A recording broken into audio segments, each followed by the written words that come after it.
Welcome back. I'm Kansai Sprockets, and behind me is my 2003 Trek 5200.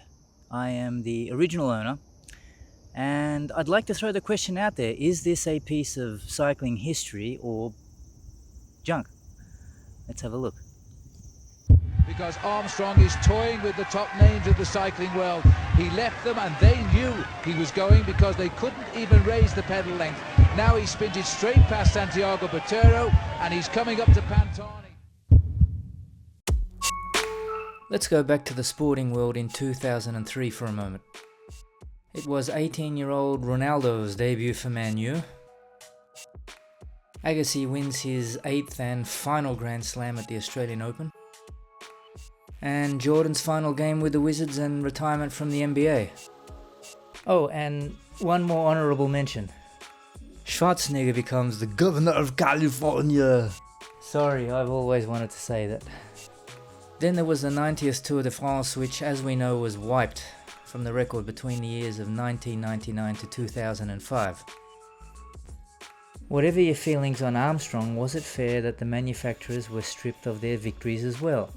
1999 marked the first time in the Tour de France that a non-European manufacturer won the general classification, in addition to it being the first full carbon frame, which was the lightest production frame set at the time. 1999 was also the first time Shimano won a tour with their Dura-Ace 9-speed 7700 series. Now, back to 2003, we see Armstrong on the 5200 and 5500 frame sets on the flatter stages, and the formidable 5900 SL for the mountain stages. Here is the 5900 SL sold to the general market by Trek in 2003. And here is Armstrong in stage 16. Did you spot the major difference? If you notice the difference in the group sets, then you are correct. Fitted to Armstrong's 5900 SL frame was Shimano's new Dura-Ace 10-speed 7800 series that was released to the general market in 2004.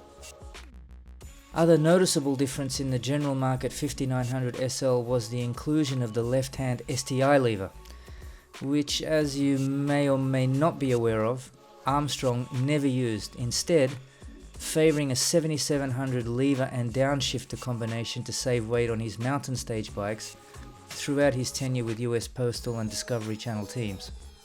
Now we have that out of the way, so what? Manufacturers often sponsored pro teams with components pre-general market release. However, this is the 2003 model fitted with 2004 7800 series Dura-Ace. I can hear the chatter in the back there. Oh, he fitted it after 2004. Sorry, no. And the proof of this is here. The production stamps on these parts are BI. B for 2003 and I for September.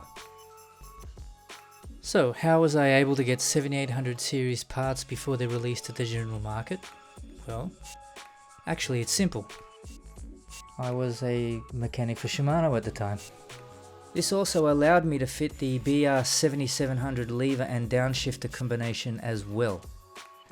Unfortunately, there are 3 things that don't make this an exact replica. One is that I still enjoy riding this bike from time to time. Unfortunately, Shimano has stopped producing Dura-Ace 10-speed cassettes and chains, so I'm forced to run a CS 6700 cassette and CN 6701 chain from the Ultegra 10-speed family, which aren't too far off the original weights of their Dura-Ace counterparts. The second is the replacement of the bars, which, as you see, I've opted for a flat carbon bar and a carbon saddle. And the third and biggest difference being that the 5900 SL is OCLV 110 for both the frame and fork, whereas my bike has OCLV 110 forks and an OCLV 120 frame. Those differences out of the way, the wheel set is the 2002 Mavic Cerium SSC SLs and Dura-Ace 7800 SPD SL pedals. And now the moment we've all been waiting for. Care to guess how much it weighs?